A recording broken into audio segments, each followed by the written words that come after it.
buat pernyataan saja. Yang pertama, saya pernah ada membaca satu buku menarik tentang kebebasan.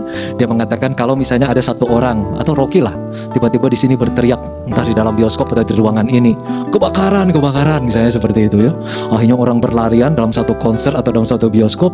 Nah itu pengen tahu juga, itu kebebasan atau liberty? Itu kedunguan. Karena bukan itu konsep kebebasan, itu kedunguan Anda. Ini Oke, saya balik pada tema ini. Ada satu kekacauan sebetulnya.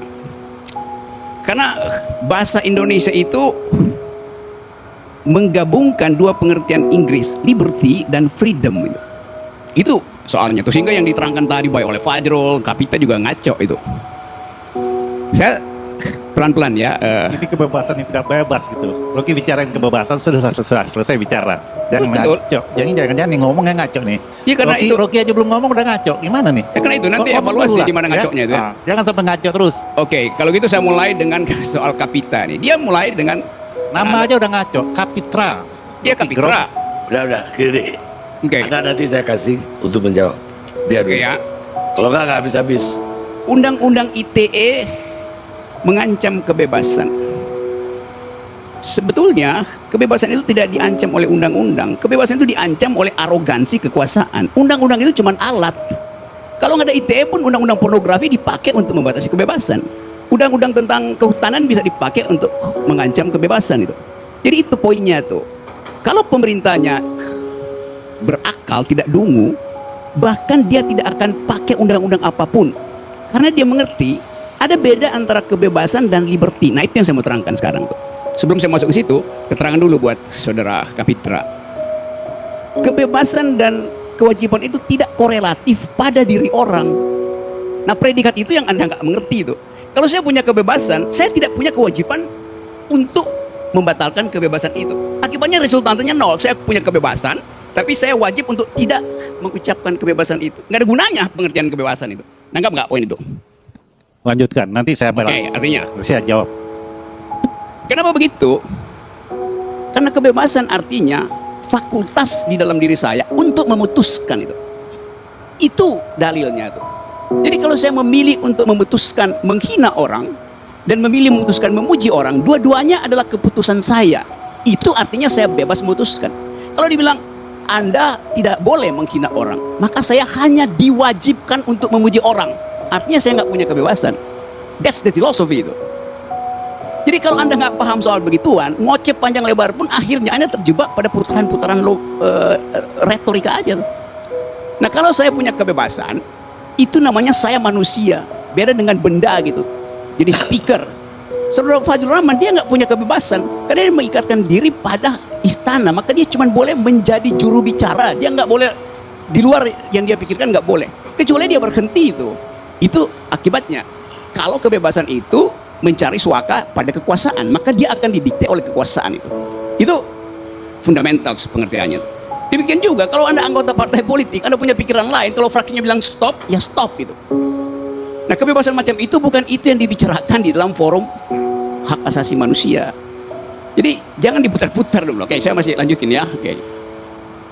Sekarang, kalau saya punya kebebasan, saya bisa memilih dengan tanggung jawab saya sendiri tuh. Jadi jangan disuruh tuh. Nanti orang bilang kalau Anda punya kebebasan Anda mesti netral. Loh Anda suruh saya netral, artinya Anda minta saya tidak bebas. Itu soalnya. Jadi cobalah ini forum semacam ini sekaligus saya kasih kuliah gitu deh. Sekarang kalau saya bikin tindakan untuk menghasilkan kebebasan saya, sekarang ya, act untuk menghasilkan kebebasan saya, yang boleh menghalangi saya itu bukan orang tapi negara tuh. Di situ masuk konsep liberty. Jadi kebebasan itu adalah kondisi internal saya sebagai manusia, as such gitu, unsik. Liberty itu adalah kesepakatan di dalam komunitas. Kalau saya berhubungan dengan orang, bekerja di situ liberty yang diaktifkan oleh hukum-hukum negara. Karena tindakan saya bisa merugikan orang lain. Karena itu negara mesti batasi saya. Itu yang namanya persetujuan-persetujuan sosial. Jadi kebebasan nggak bisa dibatasi. Begitu Anda batasi kebebasan, Anda bikin orang itu jadi benda gitu. Itu logika dasar itu mesti dipegang dulu. Supaya nanti kita bikin ada kebebasan dan kebebasan tanda petik yang kita sebut liberty. Bahasa Indonesia nggak punya konsep itu. Itu kelemahan bahasa kita. Inggris punya freedom dan liberty gitu. Freedom itu adalah kondisi internal manusia tuh. Boleh dicabut gitu? Nggak bisa dicabut. Begitu Anda cabut, Anda jadi benda. Thing in itself gitu. Bukan thing for itself gitu. Das Ding an sich. Berhenti Anda sebagai, bukan sebagai makhluk gitu. Begitu kebebasan dicabut. Jadi kalau siapa tadi yang ngomong, wah itu tidak absolut. Absolut, kebebasan itu absolut. Kalau Anda bilang tidak absolut, Anda menurunkan diri Anda jadi benda gitu, bukan jadi monyet. Monyet masih punya kebebasan. Jadi batu itu, karena menggeletak begitu aja tuh. Jadi status ontologi itu yang mesti dipahami. Kalau mau berdebat, mesti kuat konsepnya gitu. Satu tuh. Apa lagi ya? Coba ingatin. Satu-satu. Sekarang udah dapat ya poin? Udah hilang? Udah, kalau udah oke, udah. Sampai di cuma sini mau udah ngajak, hilang. saya nggak ngerti. Biar saya jawab nih. Belum. Nanti salah lagi jawabnya, saya terangin lagi nanti itu. Dia masih. Nah, saya ingin membandingkan mana Oke, coba. pemerintah yang dungu atau Rocky yang dungu. Coba, Nggak, saya dengar dulu. Saya Dia break. masih punya poin lain. Nanti Anda harus jawab lagi. Oke, sekarang soal kritik pada presiden itu.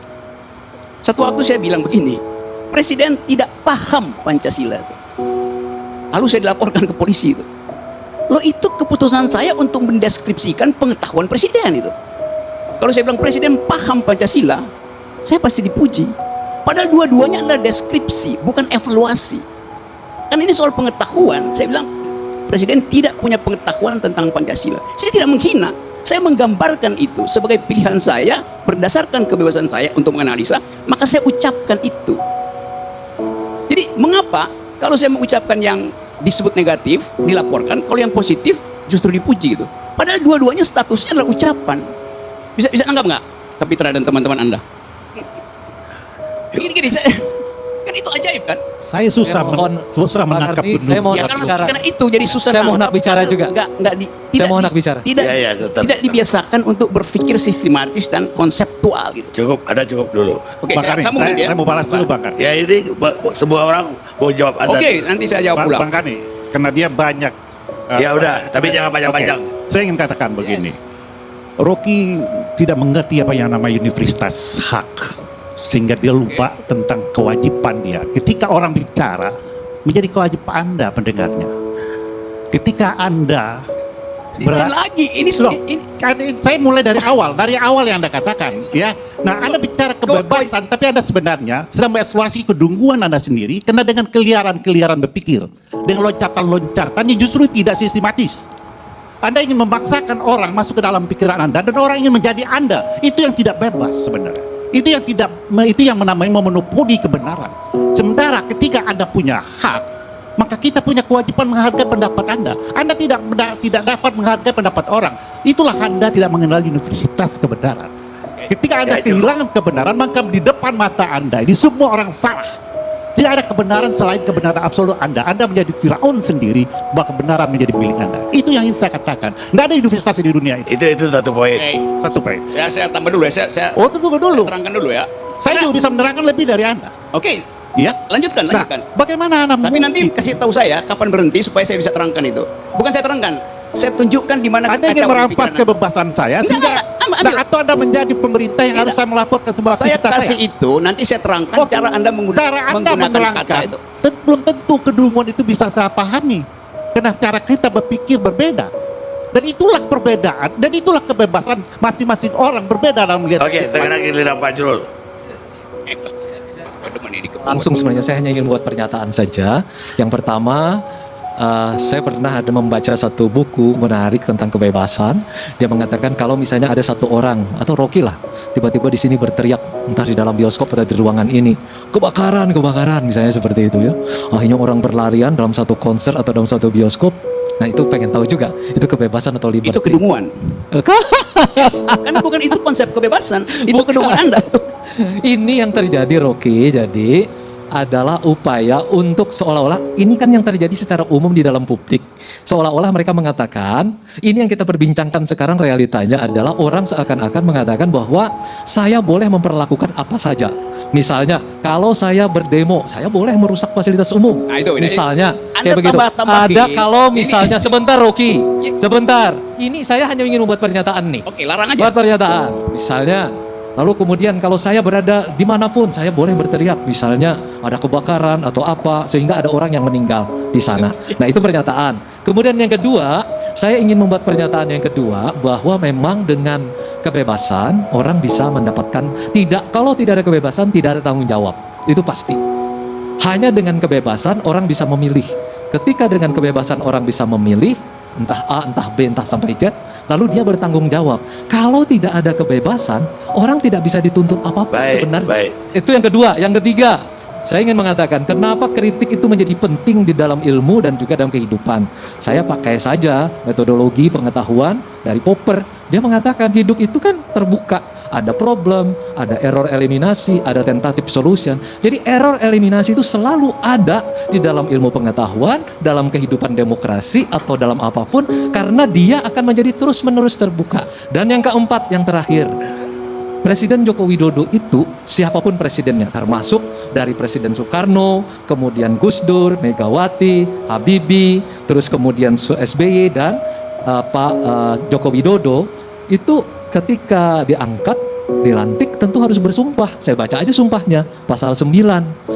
Demi Allah saya bersumpah untuk memenuhi kewajiban Presiden Republik Indonesia atau Wakil Presiden Republik Indonesia dengan sebaik-baiknya dan seadil-adilnya, memegang teguh Undang-Undang Dasar dan menjalankan segala undang-undang dan peraturannya dengan seluruh-seluruhnya serta berbakti kepada nusa dan bangsa. Dia terikat kepada Undang-Undang Dasar. Di dalam Undang-Undang Dasar ada mukaddimah Pancasila. Dia juga terikat di sana. Jadi apapun yang dia kerjakan tidak akan bisa terlepas dari hal tersebut. Jadi di titik ini saya ingin membantah bahwa tidak, artinya keliru kalau mengatakan bahwa presiden atau wakil presiden tidak memahami Pancasila. Baik. Dia bersumpah demi Allah, kecuali Rocky tidak mengenal Allah, lain lagi. Iya, Itu iya. mungkin. Anda mau jawab atau enggak? Saya masih terusin. Tapi- Kuliah saya belum selesai kan? Saya Ya, baru pakai nggak bisa, berapa waktu? ini udah jam 12. Oke. Kuliah nggak bisa. Oke, saya akan Coba ringkas. jawab. Saya akan ringkas itu. Oke ya. Presiden Jokowi tidak punya pengetahuan. Semua presiden lainnya Rocky, Udah, dia semua udah bersumpah Dia udah dengar. menjalankan Pancasila. Dia udah Kecuali Anda menuduh bahwa semua SBY, Megawati, Gus Dur, sahabat kita ya Gus Dur ya, Udah, kemudian Pak Jero. Habibie dan Soekarno Udah paham dia, udah menjalankan paham. Pancasila. Ini, Udah paham deh. oke ya, ini semua orang bersumpah untuk tidak mencuri. Tapi orang langgar sumpah itu. Jadi jangan anggap kalau presiden udah bersumpah maka dia paham gitu. Itu salah logikanya Kan di ada situ. Ya udah. konsekuensinya Rocky. Kita lihat, Kalau dia ya. melanggar undang